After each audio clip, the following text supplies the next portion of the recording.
Chicos, chicas, hoy es miércoles, estamos otra vez en Ser Peligrosos.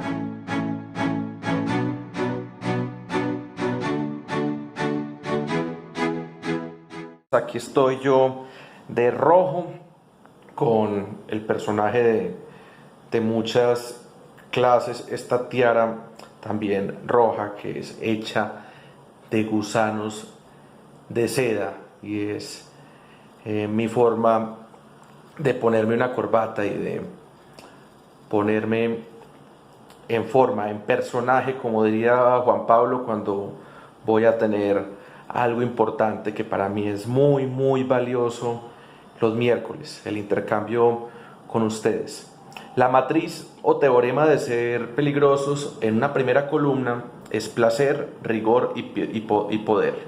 Placer, rigor y poder.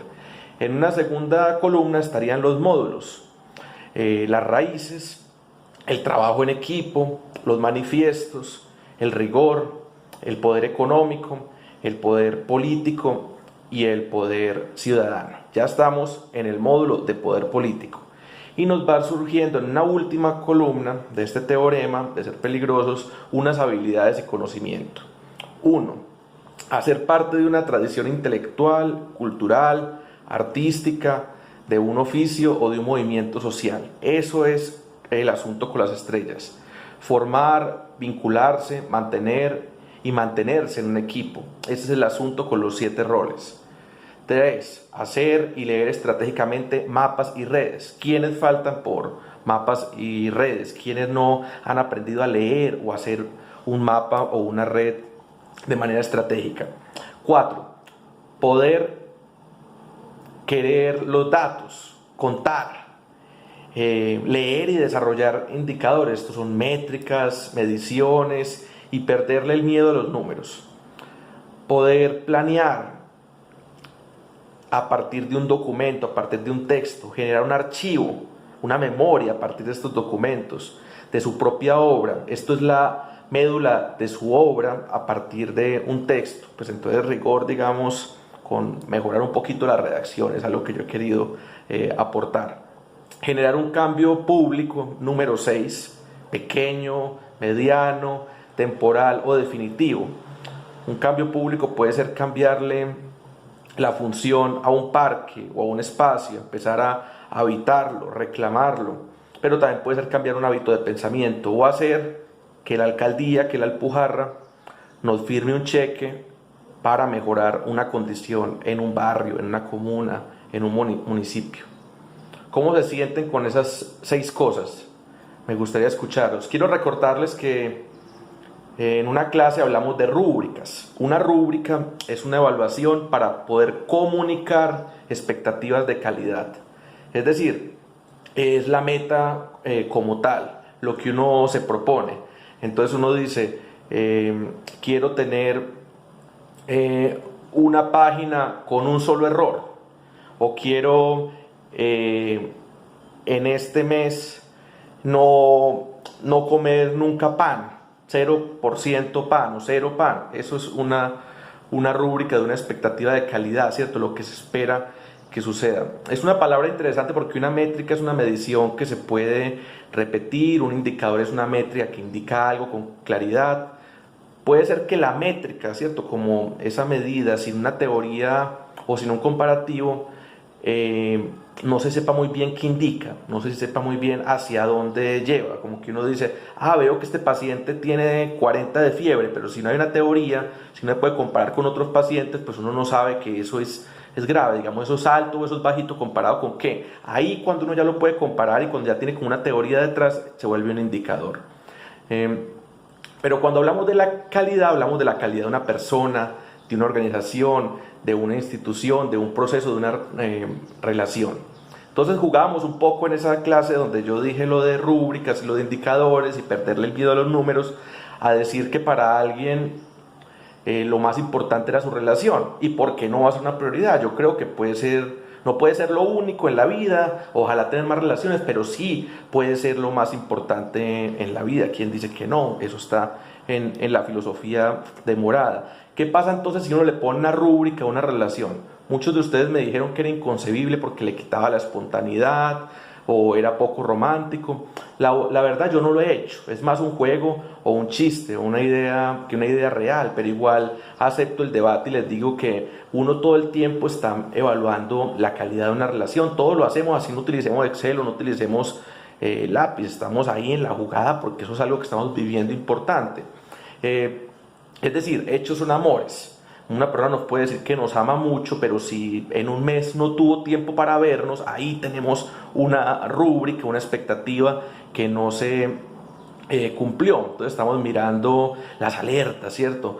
Llevamos 3 minutos sin mirarnos a los ojos, está raro, pero ¿qué es lo que está midiendo que estás rara, que estás raro, que yo estoy raro? Se ha tocado el pelo al doble de la velocidad, está nervioso. Los besos apasionados se redujeron a una tercera parte en el último mes. Hay menos pasión en esta relación, algo nos pasó. ¿Cuál es el asunto estratégico de los datos, los números y los indicadores?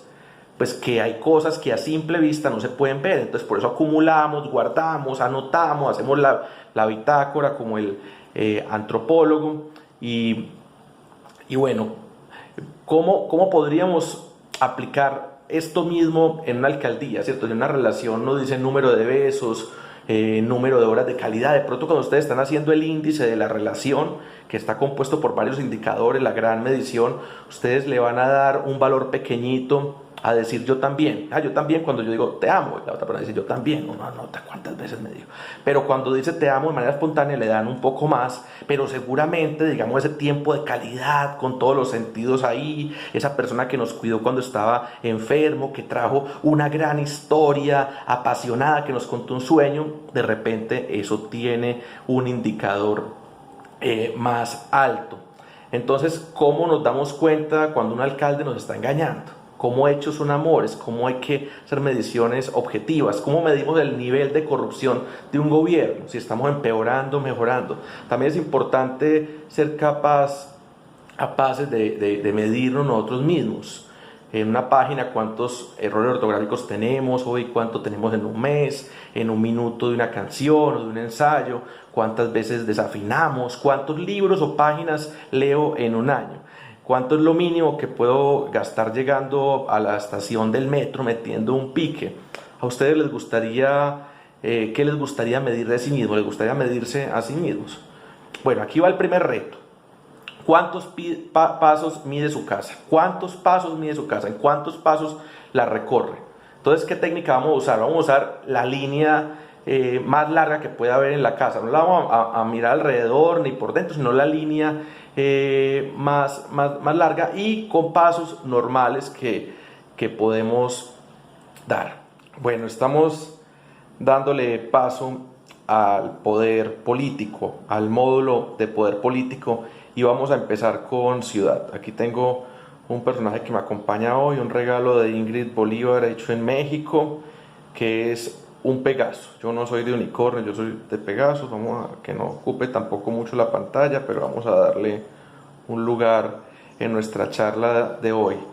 Entonces, lo primero que yo quiero que discutamos, ojalá que nos quede como una tesis, una hipótesis a rechazar o aceptar, pero no a obviar, es que las ciudades pueden ser de plastilina y que las ciudades están en constante cambio. Y esto, digamos, es una tesis contraria a las naciones, a las patrias. Las patrias las definen los ejércitos, las fronteras, a veces tiene que ver un poco con, digamos, cosas naturales como una montaña, un río, el mar. Las ciudades también, pero sobre todo las ciudades van moviendo sus márgenes, y los invito como a pensarlo de esa manera rebelde. Ustedes cogen el morro más exterior de una ciudad y empiezan a hacer todos los domingos un parche de elevar cometas. Es como si la rayita de la ciudad se hubiera movido, y pueden en una casa montar una sala de ensayo de rap, de punk, una emisora, y esa cuadra va a cambiar. También en un parque reunirse todos los viernes a las 8 de la noche con una guitarra, y ese parque va a empezar a tener un código distinto. Entonces las ciudades se definen y van marcando su piel, sus fronteras, su pulsación por los intercambios culturales y económicos que hay en ellas. Si a ustedes les interesa mucho el tema, aunque esto lo vamos a ver dentro de 15 días, deben leer a Lefebvre, porque estamos hablando del derecho a la ciudad. Pero lo importante es que piensen, digamos, que el Estado-Nación o consideren es un proyecto de élites que se da desde un escritorio sin una gran experiencia por unos señores, mientras que la ciudad está en escala humana. Entonces digamos, muchas dinámicas parten de lo que nosotros hacemos, recorriéndola, encontrándonos con gente, amándonos, haciendo arte, intercambiando una idea, intercambiando un producto, una mercancía. Y entonces debería de ser planeado un poco desde esa experiencia. Mientras que la planeación de nación, que es un poco más rígida, que tiene que ver con unos mitos, con unos lugares históricos, con una pelea de que la historia fue de tal manera, no parte mucho de las experiencias. Quiero entonces empezar a hablar de Medellín, voy a hablar al final un poco de Cúcuta y espero dentro de 8 días tenerles una buena charla sobre Cúcuta. Muchas charlas de Medellín pues ya las han podido tener ustedes con Gerardo Pérez, pero yo quiero ofrecer pues como mis datos de bolsillo, mis datos más rápido para que los debatamos y ustedes vean pues si en algo quieren ahondar. Y a veces es muy importante no tener claro una historia, una teoría para poderla decir en un ascensor o en una clase de universidad de 6 meses.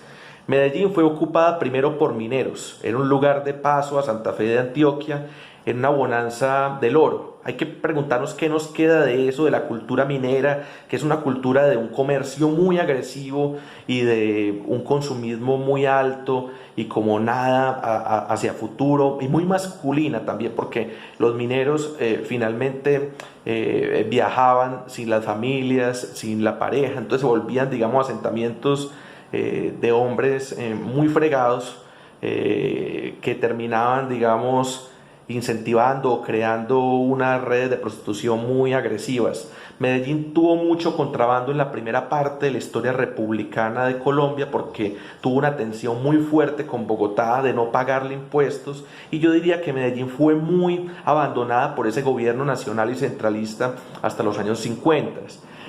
Los narcotraficantes surgieron con mucha fuerza en 2 ciudades industrializadas de Colombia y pues con menos institucionalidad que Bogotá. Estamos hablando de Cali y Medellín. Luego se regaría a otras partes. No tengo los datos históricos de Barranquilla y Cartagena, pero lo importante es que en Cali y en Medellín tuvieron una participación especial y violenta pues estas ciudades y los jóvenes en los conflictos internos armados de los 50. Bueno, no solo Cali y Medellín, Antioquia y el Valle.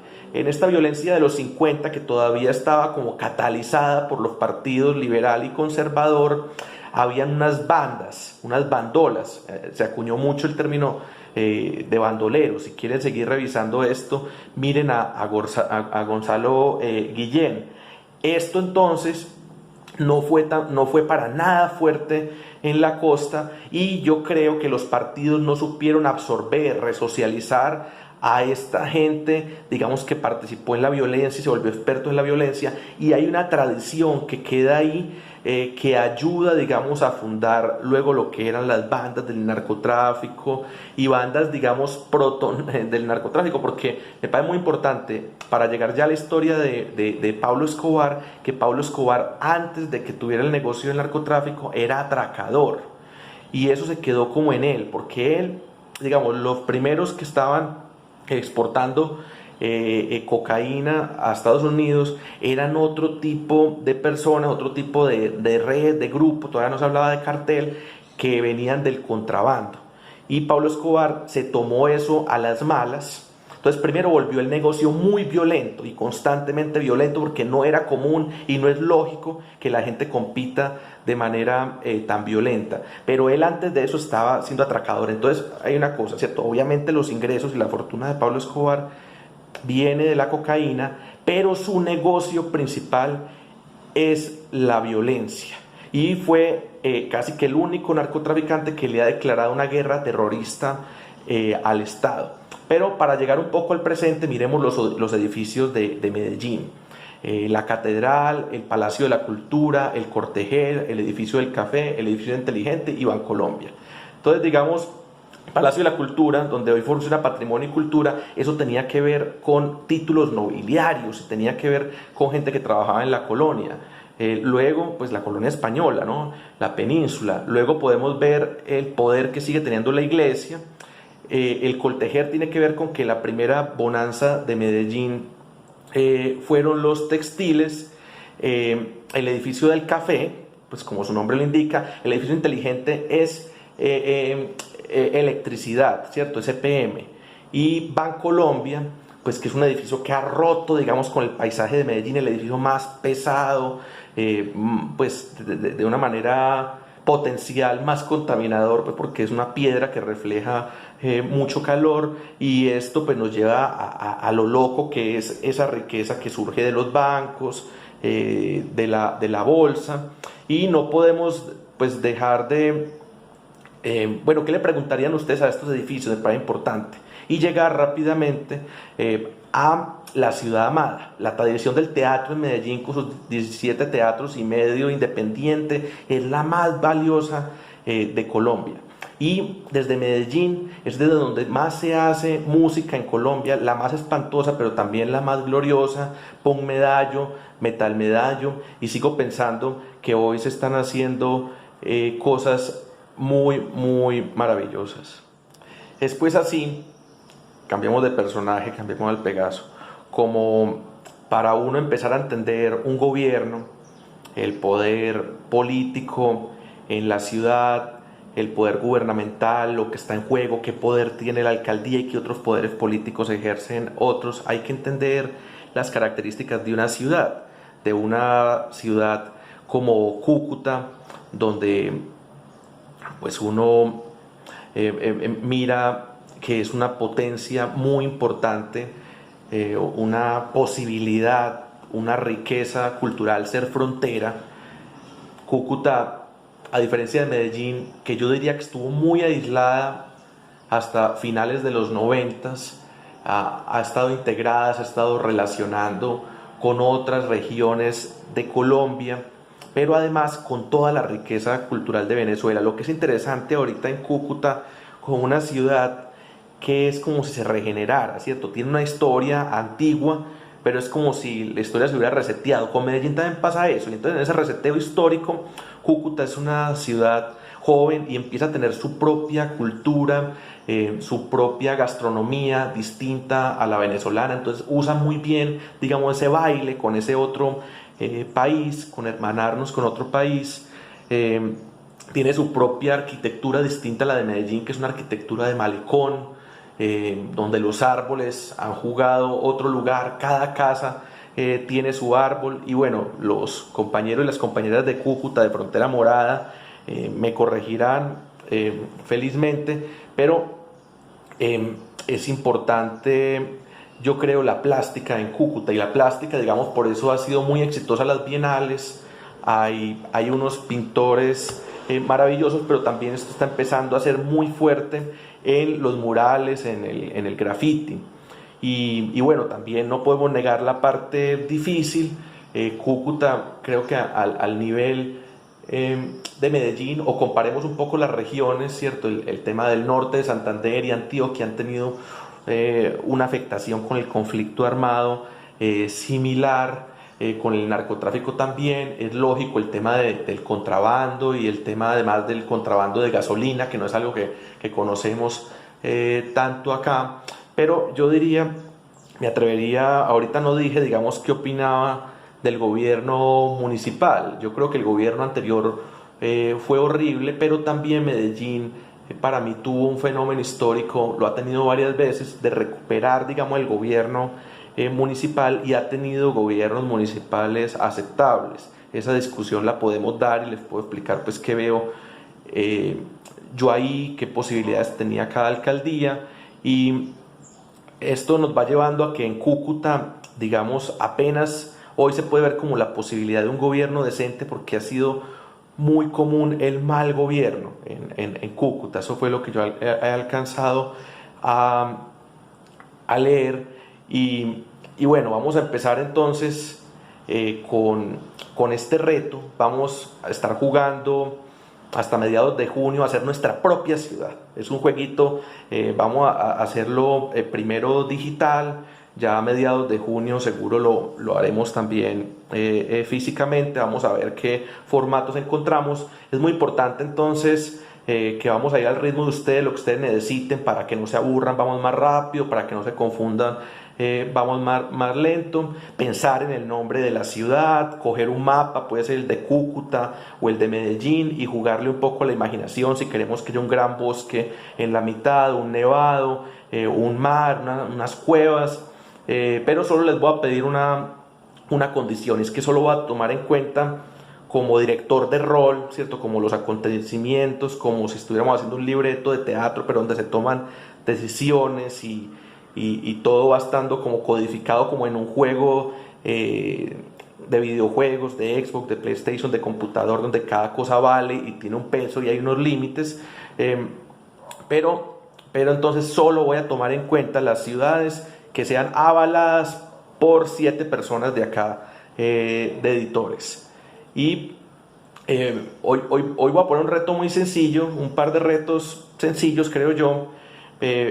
Más adelante entonces podemos ir haciendo un presupuesto, pero les voy a ir mostrando todo lo del juego, ¿cierto? Cuánto vale en este juego un hospital, cuánto vale una escuela, cuánto vale un CAI. Entonces vamos a repartir recursos y luego vamos a ir definiendo políticas, y vamos a ir entrando en debates y resolviendo riesgos y crisis, a ver quién es la mejor alcaldesa, el mejor alcalde. Saben que me parece que esa palabra de alcalde es como una palabra como decir poeta, no debería de tener sexo. La compañera mejor alcalde, el compañero mejor alcalde. Bueno, entonces el reto 2, vamos a ubicar en un mapa el número de CAIs y estaciones y subestaciones de policía, primero. Segundo, el número de centros de salud y unidades intermedias. Tercero, el número de colegios públicos. El número debe ser lo más realista posible, pero la ubicación sí va a ser imaginaria. Esto todavía no es como el juego en sí, pero nos va a permitir ir entrando como en materia, porque quiero que nos quepa en la cabeza la ciudad, y quiero que seamos peligrosas, personas peligrosas, a partir de que entendamos por qué un alcalde llega al poder, con quién tuvo que cuadrar, cuál es la idiosincrasia, qué sí le cala, qué sí le entra en la cabeza a un cucuteño, a un medellinense, qué no, dónde está el poder, dónde están los intereses, dónde están las dinámicas importantes, cuáles son los grupos de presión o de interés, cómo sobrevive la gente en la ciudad. Entonces, número de colegios públicos, número de centros de salud y número de cosas de policía, que son estaciones, subestaciones y CAIs. Y vamos hacia el reto 3 que hemos dado pues en esta sesión de ser peligrosos. Haga parte de un equipo de otras 6 personas, donde el convocador asigna roles, el cuidador vigila que haya acuerdo y democracia sobre las discusiones que se van dando, el sintetizador asegura que hay una fecha de entrega donde todos hicieron su parte, el vocero le hace preguntas a Lucas y el transdivulgador le entrega el resultado. Van a tener una primera reunión en la que se pongan de acuerdo sobre qué porcentajes de recursos requiere cada una de las siguientes cosas, y hay una investigación, digamos, que va a liderar el hacedor y el investigador. Entonces, son estos 6 rubros donde tienen que definirle un porcentaje. Acuérdense que el porcentaje es sobre 100. Entonces, sobre 100, sobre esa monedita de 100, ustedes asignan 10, 20, 30 y les tiene que sumar 100. En la primera línea, educación básica, o sea, primaria y bachillerato. Cultura, donde está arte. Participación, donde está democracia. Y equidad de género, feminismo, agenda queer y superación de todas estas discriminaciones. Segunda línea, seguridad, justicia y convivencia. Tercera línea, salud, que ahí está prevención, deporte como salud, salud mental y nutrición. Cuarta línea, ingresos ciudadanos, empleo y superación de la pobreza extrema. Yo dije que iba a poner otro personaje en esta parte, la pipa. Que alguien me dijo que yo no podía reencarnar en ballena porque me da un poquito de ansiedad no fumar. Entonces tengo que reencarnar en dragón marino. Entonces esto de echar humo me acerca también a una cosa divina para mí. Y la cuarta, entonces, son ingresos ciudadanos, empleo y superación de la pobreza extrema. La quinta, ciencia, tecnología e invención. Entonces aquí está educación superior e investigación. Y la sexta, movilidad y medio ambiente. Cómo nos vamos a mover en esta ciudad y cómo vamos a respirar.